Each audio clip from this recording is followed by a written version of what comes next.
Okay, looks like we're having some technical difficulties with our intro this week, so we'll just skip it. But if you've been watching the last 2 weeks, you know Randall Cobb destroys the Bears. That's all you need to know.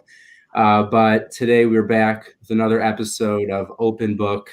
But obviously, football isn't necessarily on the forefront of everyone's minds today after the incident in Kenosha, Wisconsin over the weekend and all of the aftermath of it, especially today with the NBA canceling its postseason games.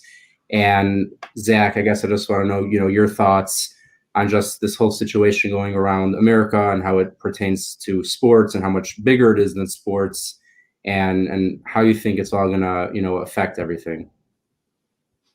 Before I get started, can you hear me? Am I coming through? Zach? Can you hear me? Yeah.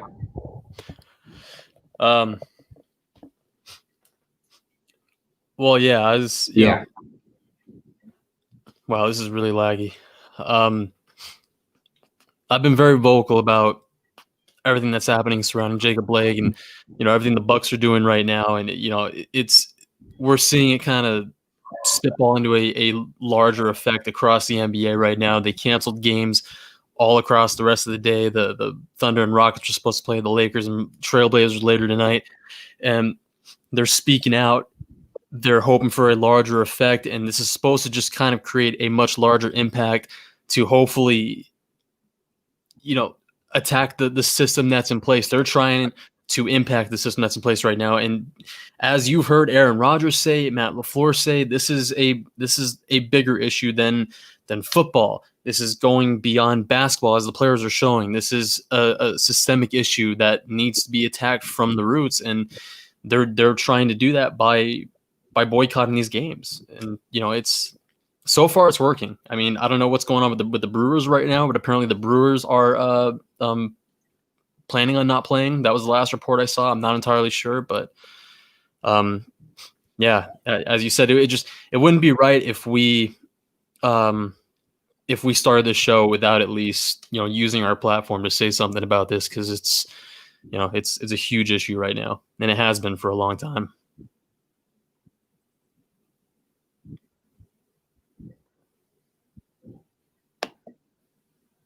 You're kind of breaking up a bit again. Looks like Zach might be frozen a bit. Oh, we got you back. But yeah, here, as Carlos said, respect to them having that platform and making an impact. And I completely agree. What's happening around America, right? I mean, it's beyond unacceptable and disgusting. And the video that we all saw last week or over the weekend is just unacceptable, and it continues to happen. And this may be unprecedented for NBA postseason to delay games, but it's not a surprise, and I understand the decision. And I think it's something that, if for sports to make an impact, that's how they're going to be able to do it. And I just give respect to the NBA, and also this pertains to the Lions. The Detroit Lions yesterday, as many of you know, did not hold practice. They instead had a protest outside of their facilities. There were speeches given by Matt Stafford, other players as well, and they showed just a really good message themselves of showing, it's bigger than sports, bigger than football. And I think the Lions and now the NBA are really set a good example for the rest of the sports world to continue to focus on some of the social justice issues that continue to go on throughout America. Yeah, because the reality is, if they don't do something big, if they don't make headlines like the way that they're doing today with doing things like this, just the total unexpected, like nobody expected. I mean, the Bucks, the number one seed in the East, Milwaukee Bucks, for them to sit out of a playoff game, nobody expected them to do that. In the name of social justice like that, nobody expected them to do that. So if change is going to happen, big things like this need to happen. They need to do things like this. The reality is, people like me, people like you, us, we're not going. Okay, so according to Josh, the Brewers are sitting out tonight. I was curious what I was talking about earlier. According to Josh, the Brewers. Okay, so that's it. Even going into baseball, the reality is we're not going to know the feeling of being a black guy in America, having the fear of stepping out of your house, not knowing if you're going to return home that night, of going into a store, being mad dogged by the clerk, or the fear that goes into you when you get pulled over by a cop. We're not going to know that. So all we can really do in our position is to just listen. All we can do is listen, empathize, and just try to understand their feelings and why they're protesting, why they feel the way that they do, being who they are in a country like this. It sucks, man. It's disgusting that we're at this point, Yeah, no, it really is. I mean, especially, I mean, it's not like this is a new issue, but especially considering everything in the aftermath of George Floyd, and it seemed like people were really coming together and maybe making that change. And then to go and see a video like that we saw this weekend, it just seems like such a major step back. And I really hope that the NBA and the Lions, and it looks like the Brewers and anyone else who's making a real change or an impact and showing a statement that they care and they're going to focus on these issues. I think that's important, and I applaud all those organizations who did that. So I think that's great. But Zach, we are here today to talk some Packers football, even though there are bigger things going on. But Packers football continues to go on, and there's been a lot of standout names coming out of practice, guys that maybe you weren't expecting, some rookies, some guys were waiting for second-year leaps. I mean, I'll just kick it off with two names that I think have been the most talked about on Packers Twitter, which would be over the last few days. Kamal Martin and Josh Jackson both seem to really be hitting their strides for the Packers right now in practice. Jackson is being cited, just covering everyone, tight coverage, and then you got Kamal Martin making plays all over the field, in the backfield, in coverage. So those are two guys to me on the defensive side that really seem to have stood out. What have you seen from them that you've liked or disliked potentially? Well, I love the potential of Kamal Martin. It'd be tough to kind of see him come in as a starter because the Packers last year, I don't know what 2020 holds for them, but we know last year they played more dime packages with a hybrid linebacker next to Blake Martinez more than anybody else in the league. So they'll probably do more of that with Raven Green coming down, playing next to Christian Kirksey, assuming Kirksey is a starter. So for Kamal Martin to really come in and win that job next to him, that would be, a huge change of plans. It would just kind of depending on where he is on the depth chart. Because, I mean, one thing Matt LaFleur has shown is that if you're good, you'll play. You'll get snaps. Regardless of who the guy is, you're jumping on the depth chart, regardless of what his experience is, you'll play. So if Kamal Martin comes in and he jumps over Oren Burks, that wouldn't be surprising to me at least. Even if Oren Burks is going into his third year, he doesn't really have the snaps under his belt. I know he's been, going into his third year. He doesn't have that experience that you want in a linebacker to kind of throw him into the heat of the fire, put him on the field. So if Martin shows out in camp, then I mean, it's tough to say really because he is a rookie, so at the same time, I don't know if you really want to do that. But I mean, if he's showing out and he earns the opportunity, then you just have to give it to him, so that's Martin. No, sorry, go. Can I finish? Oh, well, I think I talked about I was just agreeing with you that I think that but LaFleur really has shown that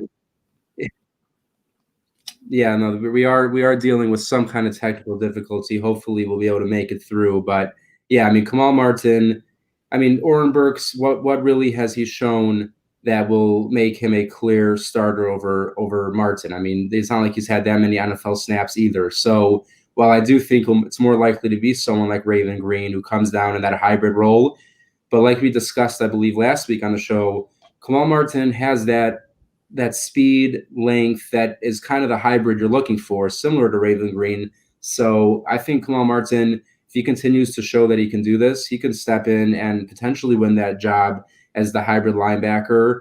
And I'd be pretty excited to see it because I really liked him out of Minnesota. And another defensive standout I should have mentioned, but we got Nitsuj back in the house. Thank you, Nitsuj.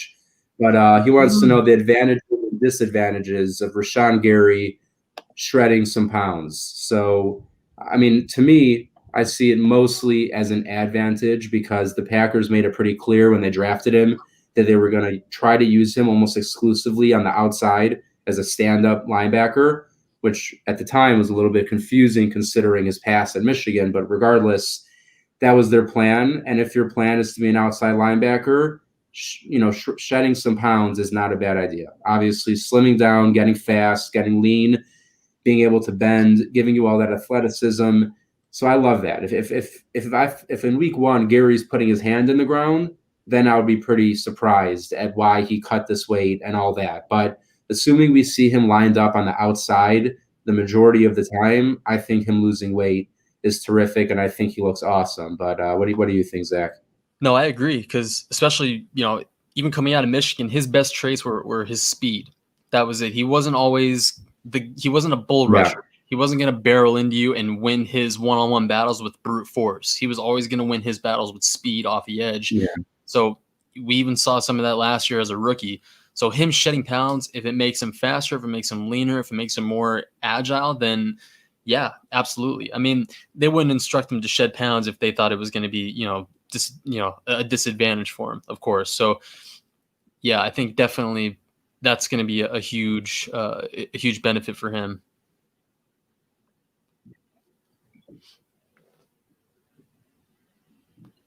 Yeah, I mean, I don't know who tweeted it, but someone tweeted out that I believe he beat David Bakhtiari in a couple of one-on-ones in practice, which no one really does.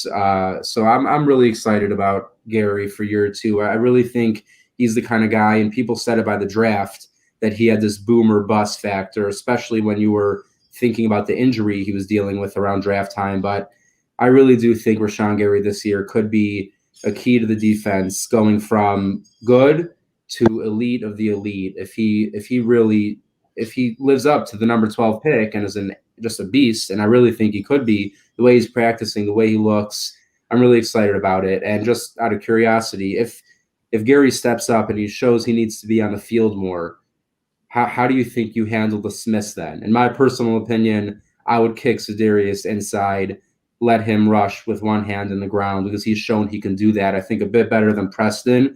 But what do you think? If they were going to put Gary on the outside on a majority of snaps, where are you going to put one of the Smiths? I think I agree with you, because they are going to play Za'Darius more inside, so he can play next to Kenny Clark, as they did a lot last year. They also want to start playing Rashawn Gary more inside, though, which is where him losing weight could possibly be a disadvantage to him. So there's kind of like a double-ended sword there. But, that versatility, though, is really, beneficial for them. But, there's ways for them to get all three on the field at the same time. But if they don't, and they just want to get Rashawn Gary and maybe one of the Smiths on the other side, or maybe, as Carlos said, one of the other edge rushers here in that deep group that they have on the roster. That's something that they could possibly do towards the end of the year, because Mike Pettin hinted at the fact that they might pull the Smiths towards the end of the year to kind of rest them for a potential late playoff push. I believe he said that like last week. So that's also possible. There's going to be a ton of ways for Rashawn Gary to get involved, even while the Packers have both Smiths on the roster, whether that's while they're on the field at the same time or while they're on the bench resting. Yeah, no, that's exactly what I was thinking, is that whether he manages to find a formation where all three can go out together, or obviously, and like you said, I believe both Preston and Za'Darius played more snaps last year than in any other year of their career. And I think the Packers do want to kind of lighten their load a little bit. And if Gary steps up, that will help. Look, there's nothing wrong with giving someone like Za'Darius or Preston Smith a couple snaps off if you have Rashawn Gary coming in, making impacts himself. So I'm really excited about Gary. I think Pettin just needs to be smart and creative in the way he uses him, maximizing his ability with the Smith's ability at the same time. But now let's shift over to the offensive side of the ball. And there's one storyline that to me stuck out more than any, and I believe it did to you too, as I saw you tweet about it a few times, and that is Aaron Rodgers going back and watching some of his 2010 game film. And to me, is something I love. I saw that and I was so excited, because I feel like just whatever it is that maybe click different or something that's just switched at some point over the last 5 years where it wasn't where it was before. And he said, he saw the things he worked on it in practice, and now we've seen a string of 3 or 4 days in a row where Rodgers has just been on fire in practice. And now I'm just thinking, just imagine if Rodgers comes out with this, with this hidden unlocked key we've been waiting for the last maybe 2 years, and then this offense, no one will be worrying about wide receiver issues if Rodgers comes out slinging the ball the way he was, 10 years ago. So I know you took notice of that. What do you think that really means for Rodgers and moving into this year, trying to implement some of the stuff he did earlier in his career? Well, I'm a self-appointed quarterback mechanic. So I like to nitpick, his footwork and stuff, So I like that you pointed out the last 5 or so years that, he's kind of like, he's turned into a very lackadaisical, whatever the hell the word is, passer, where he throws off of his back foot a lot more, and that leads to a lot of inaccuracies. Whereas earlier in his career, where he did stuff like that, it was less sporadic and he was less inaccurate. He was able to get away with things like that. Now it's wild. It's all over the place. He doesn't really have much of a feel for those types of things anymore. But early on in his career, oh my God, when he was in a feel of the offense and he was throwing in rhythm, he would plant that front foot. He was throwing. Oh my God, he would just. It was so beautiful. There was something to watch. There was just something magical about watching Aaron Rodgers from like 2009 to probably, I would say, late 2012, maybe 2013 before the collarbone injury, which maybe that forced him to adjust. I don't know, but there was just something beautiful about the way he played the quarterback position. His mechanics were just so different. And, maybe he saw something in his footwork or the way that he visualized the defense pre-snap. I don't know. He won't divulge that information, and I wish he did, because I really want to figure it out. I really want to get into this, and we have to wait until the season starts. So, but yeah, I hope whatever it is, he implements it. So far he has, and it's been working in training camp. He's been shredding the defense, and he's been making life a living hell for them. So hopefully he continues that. I just can't wait for that all 22 of week 1. So I could just dive into it.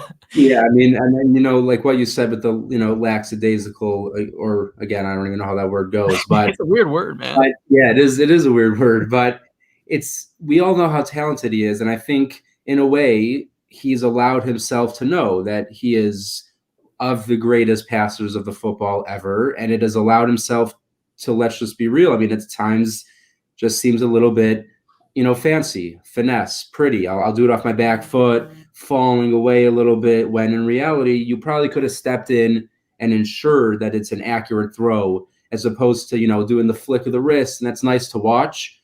But if you just flick of the wrist and then it's an inaccurate throw, doesn't help anyone. I'd much rather continue to see him step up in the pocket and just really put some force into his throws, and not just do everything falling away off his back foot, trying to make it look so pretty.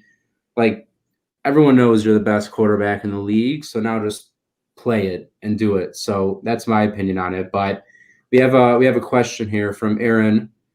Once again, Game On Wisconsin's amazing social media director. So Jordan Love has been getting a bit of Twitter hate over his training camp performances so far.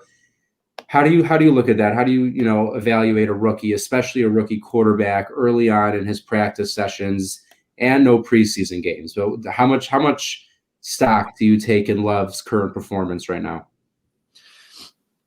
I think people, when they evaluate Jordan Love and what he's doing in training camp or what he isn't doing in training camp, everyone's forgetting the fact this is the first time he's taken the field with the Green Bay Packers. He's putting everything, all the mental work that he's done over the offseason, he's finally putting it to the field. He didn't have OTAs. He didn't have a rookie minicamp. He didn't have this and that. This is the first time he's taken the field. First 9 practices of his career. He's learning things from Aaron Rodgers. And I mean, and I think you and I talked about this before, about how wrong I was beforehand to think that Tim Boyle was going to go into the year as the primary backup. I think we talked about that on the last show. Now we're looking at Jordan Love as the first string quarterback. and he hasn't been very impressive. But it's training camp. This is what stuff is for. This is why they practice, so they can get better. And I think a lot of people also forget how bad Aaron Rodgers was for the first 3 years of his career. His mechanics were so out of whack. He was holding the ball up to his freaking ear hole, when he was dropping back to pass. Before Mike McCarthy got a hold of him, he was he looked like freaking Peyton Manning. Before Mike McCarthy got a hold of him, he was an entirely different. He was unrecognizable. Yeah, exactly. Like a more awkward looking Peyton Manning. I mean, in college, the ball was almost over his head. It was absurd. Yeah. So he was accurate. That was the thing with him. He was super accurate at California, but he would not throw past sticks. It was so rare that he would throw 10 yards down the field, even when he got to the Packers. But Mike McCarthy changed that. Yeah, and that's what I guess, we'll have to see if LaFleur, as everyone said, I believe they called, Mike McCarthy's quarterback school, that it seems like many quarterbacks have gone through. We don't know exactly what LaFleur has planned for Love, but obviously I'm sure he has something good planned for him. And also, no, I'm not overreacting to a rookie quarterback's, first week in practice, especially a rookie quarterback whose biggest concerns were accuracy and decision-making. And his biggest issues in practice have been accuracy and decision-making. So it's kind of to be expected.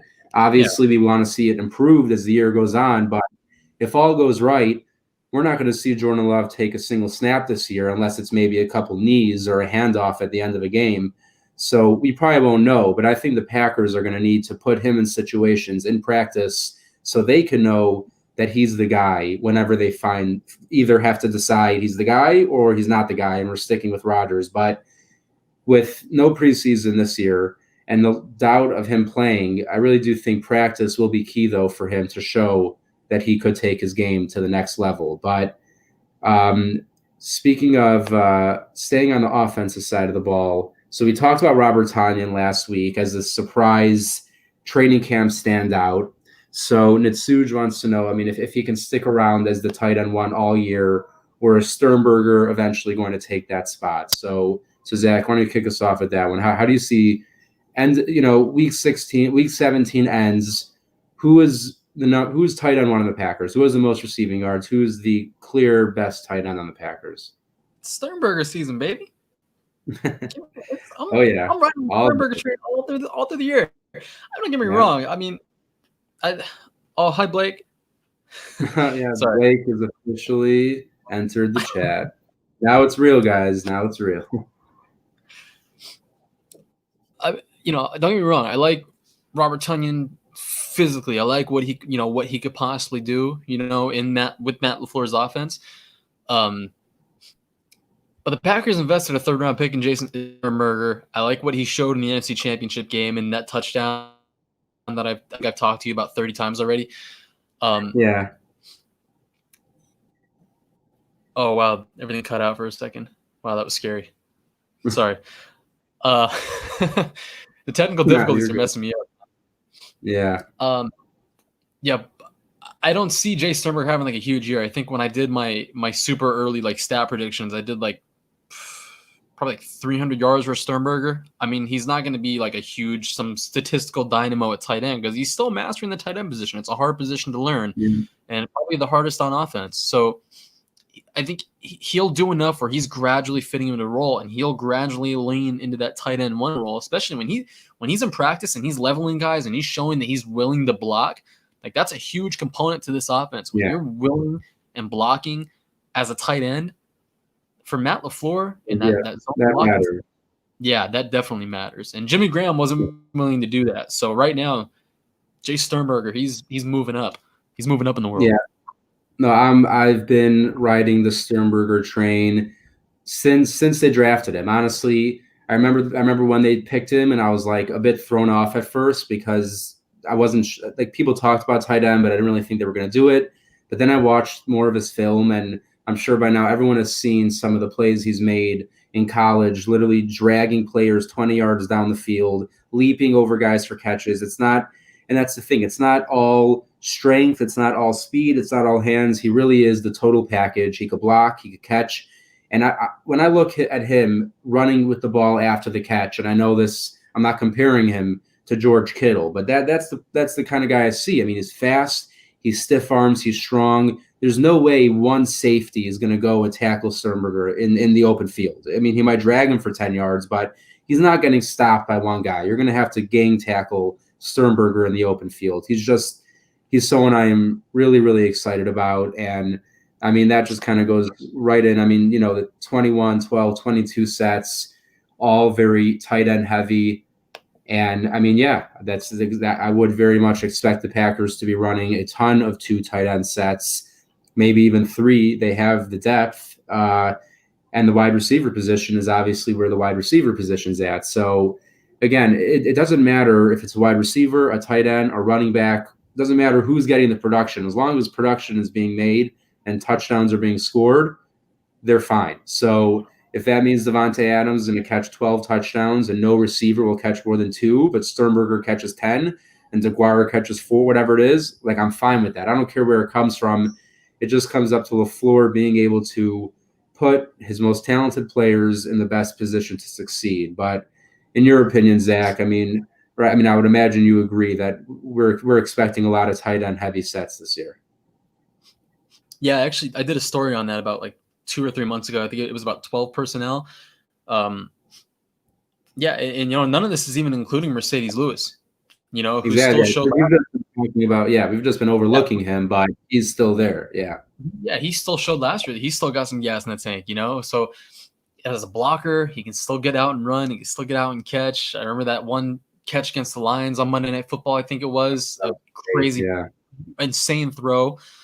Yeah, and the fact that we're having these conversations about the tight end position in Green Bay, it just shows you like how miles ahead that they've come at that position as opposed to where we were a few months ago. Like it's weird because it felt like we were so far behind, a few months ago. That it was a position to worry about. Like it was like Jason Sternberger and like nobody else. It just seemed like, literally. Now we're learning so much more about Matt LaFleur's offense, and we're learning so much more about how he's going to utilize some of these guys. Now there's Josiah DeGuara, and Robert Tonyan is making these crazy improvements and these strides. And oh my God, he's trading with George Kittle. Oh my God, there's all kinds of just fun stuff to be optimistic about with that position. So it's fun. It's fun to root for, and it's going to be fun to watch develop throughout the year. Yeah, exactly. I mean, you could almost. I mean, I think you can make the argument that there's considerably more depth and potentially even talent at tight end right now than receiver. I mean, it's a lot of untapped potential, but you have 2 young guys in Sternberger and DeGuara. Tonyan is still young and seems to be rising, and then you have your sturdy run blocking tight end and Lewis. But yeah, that's obviously a position that, no matter who it's going to be, they're going to have to be productive for the Packers to have a good offense this year. But sticking again with, we got another comment here with from Gaming Fanatic. Will A.J. Dillon be the long-term running back, or will it matter on Aaron Jones' performance? So Zach, why don't you kick us off? How do you see the Dillon-Jones dynamic playing out next year, a year from now, assuming there's no contract extension before that? I think they drafted A.J. Dillon that high for 2 reasons, both to pair him with Aaron Jones and form that kind of like 1-2 dynamic punch, and because that could very well be the future that they want in the backfield, assuming that they're not going to sign Aaron Jones. Of course, that could change. They could want to bring back Aaron Jones, which, I mean, that seems like more and more of a possibility. They've been in contact with each other. Aaron Jones is more likely going to be back. So I think pairing them with each other would be like the best course of action to take. I mean, that would be, for the long run, of course. But yeah, I don't think they drafted him specifically in mind, like, oh my God, we're not gonna bring back Aaron Jones. He's going to his last year with us. We're just gonna let his deal run out. Never pay running backs. Oh my God, we pay attention to Twitter. We pay attention to Pro Football Focus. I don't think they pay a running back. Yeah, yeah, I don't think they had that in mind. But a lot changes throughout the course of the year. So depending on what A.J. Dillon does and how he performs, the reality is he might not even play that much. I know we're expecting him to kind of like come in and take the load off of Jamal Williams' shoulders and be this powerful runner in the cold weather in December and January at Lambeau. But they still have Jamal Williams, who is still experienced in the offense, pass catching running back. He still knows the offense. And he's still a very good blocker. So A.J. Dillon still has to leap him on the depth chart, and he still has to show that he can play before he earns snaps. So, Yeah. Before he gets on the field, he's got to do all those things, No, I agree. I mean, I think a combo, like I'm just saying long term, Aaron Jones, AJ Dillon, like that is a perfect kind of lightning thunder that you Definitely. look for as in a running back duo. So for long term, I can see it, and that's why I don't look at the AJ Dillon pick as an automatic goodbye Aaron Jones. Like, yes, he'll have to continue to play at a high level. And yes, there is a cutoff level where I think a team should pay a running back, but Aaron Jones is damn good, and I don't just think he's like good. I think he's like elite good. I mean, not just how many touchdowns he scored last year, Zach. I mean, we watch every snap the Packers play. Maybe not everyone else does, but down to down, Aaron Jones, at least to me, he's just electric. He touches the ball, it's like he's already 4 yards down the field. His change of direction, everything he does, he just seems so unbelievably skilled that unless his money is just absurd, I really do hope the Packers make a strong attempt at bringing him back. Again, there is a cutoff point. I agree to an extent. You can't invest too much in a running back. But if you invest in Aaron Jones and then you have A.J. Dillon on a rookie contract as his complimentary back, this way you don't have to, overwork Jones, hopefully get some longevity out of him with a new contract, and have A.J. Dillon as a power back, you're looking at what could be the best running back duo in the league. I mean, we've seen it in the past where great, let's say D'Angelo Williams and Jonathan Stewart. You got the fast guy, you got the bigger guy, the pass catcher, the guy at the goal line. It works if you do it right. So I really hope the Packers aren't just like, okay, goodbye, Aaron Jones. We have AJ, because it's true. AJ Dillon, who knows how much he'll play this year? Jamal Williams is no scrub. Like, he's going to continue to get snaps. So if Dillon doesn't work his way a ton onto the field this year, I don't even know if the Packers will have enough confidence to just say goodbye to Jones. Like, we're good. We have AJ Dillon. Like, he could end up with 50 carries for all we know. We'll have no idea what he's like. So it's going to be a situation to watch, obviously. But yeah, Carl. We won't say this after we named Jamal Williams as a surprise roster cut, by the way. Exactly. Yeah, exactly. But I mean, it's hard because it's hard not to be excited about Dillon, but at the same time, just tempering expectations for a rookie, and then also just trying to figure out what the Packers have in their head about Jones, because who knows? I mean, if in their mind they're moving on from Jones, I think even more so, like people would say, oh, well, then you got to get Dillon ready. But I think if you're thinking Jones is gone, give him 350 touch, get all the work you could get out of him. If you're going to let him walk after the season, might as well use him as much as you could. But again, my hope is he could somehow return to the team, because I love Aaron Jones. I don't think he's just another good running back. I think he's a really, really, really good running back. So we'll see how that goes down. But yeah, it's looking very possible that Jamal might be the odd man out there. But one final thing before we close out the show, and this is wide receiver has been a highly talked about position for the Packers, and it seems like one person continues to be brought up on Packers Twitter, and that's Reggie Bagleton. And they're saying that he looks good, just looks like he knows what he's doing in an NFL offense. He's in the right spots. Seems like Rodgers trusts him. So do you think Bagleton has a realistic shot to make it onto this roster as a potential slot option? We've talked about this before. I mean, it really depends. I think it boils down to what they're going to do with Tyler Ervin. I saw someone on Twitter mention today that he's going to kind of play like a Percy Harvin role, which I thought was really interesting. If they carry like 5 or 6 guys, like we've talked about before, it's going to come down to him or Jake Kumaro, Yeah. Oh, you know what, Jacob? Hey, you know what? I'm going to find out where he lives. I swear. I'm going to find out where he lives. Yeah, Jacob going below the belt, but yeah, continue on the wide receivers and Tyler Ervin. Yeah. Anyways, it's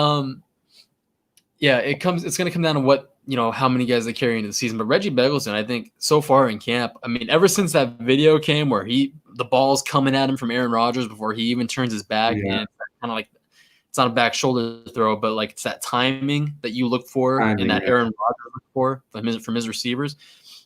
I think that kind of showed what he could possibly do, and that they're already really on the same page. I mean, he's only been with the team since January, since he signed that futures contract, so he hasn't even.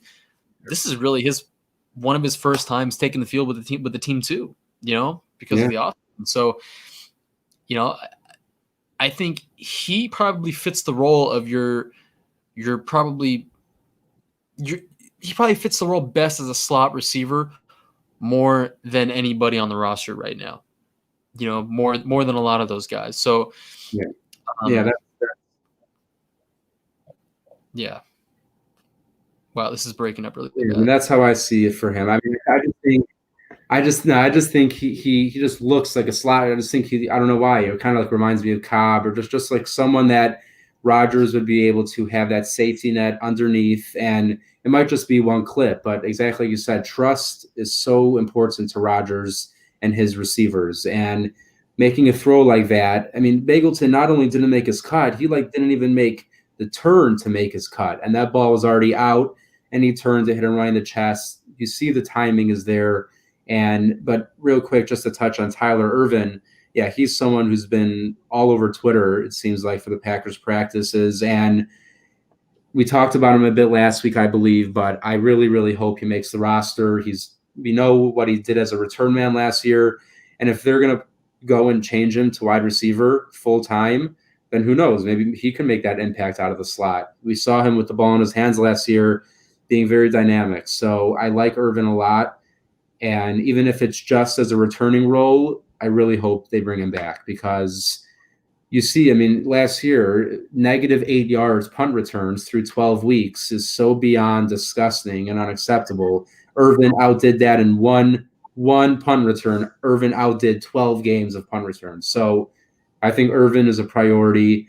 And just real quick, Corey Linsley, people have brought this up. I don't see it. I would not like it. I think Corey Linsley is very underrated. Do you think he could be that surprise roster cut that we always see the Packers make? A very, very small chance. No, I think they let him play out his contract, and I think Jake Hansen takes over in 2021. He started 49 games, would have been 50 for Oregon. That's at center, by the way. So that's their more, assuming that's their hair at center. So, Corey Lindsey probably plays out the remainder of his contract. I mean, Aaron Rodgers, he's had nothing but continuity at center for like his entire career. He had Scott Wells, from Scott Wells to Jeff Saturday, and then Evan Dietrich Smith for like a couple years, and then he went straight to Corey Lindsey, and that's it. He never had J.C. Treader there at center, contrary to what I believe. But yeah, I think Jake Hansen's coming in next year, and that's the guy. So yeah, I mean, but yeah, I would be so. Look, the Packers, they cut Josh Sitton. It was a surprise. I mean, they do this. They make those surprise last minute cuts, but I just think Linsley is very underrated. I think he's a good player. He came into the league 2014 as a rookie, started day one, and has basically been a rock for 6 years. So I very much hope he plays out the rest of his contract. And yeah, I mean, Jake Hansen, I think he has talents. And yeah, I mean, they drafted 3 offensive linemen this year. Clearly, they have a plan for the future. But I think Linsley needs to stay in the present for them right now. But that covers all of our questions. We got in everyone who sent in a question today. We really appreciate it. But Zach, before we head out, any closing thoughts for the Packers or anything else going on your mind? No, I appreciate all you guys coming, chatting with us every week, talking about the Packers. And thank you for bearing with us today through all of our technical issues throughout the show, especially at the beginning. And I know it probably lingered throughout the show. Yeah. So thank you guys. It was a rough one, but yeah. I mean, I echo Zach there. Any technical difficulties you guys had to deal with, sorry about that.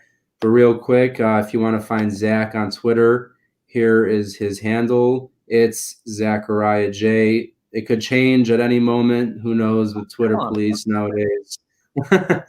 I am still at bookofeli_NFL. And again, everyone, thank you so much for tuning in, sending in your questions. We'll see you next week. Mask up, keep it on. We'll get to football. We'll see you all next week.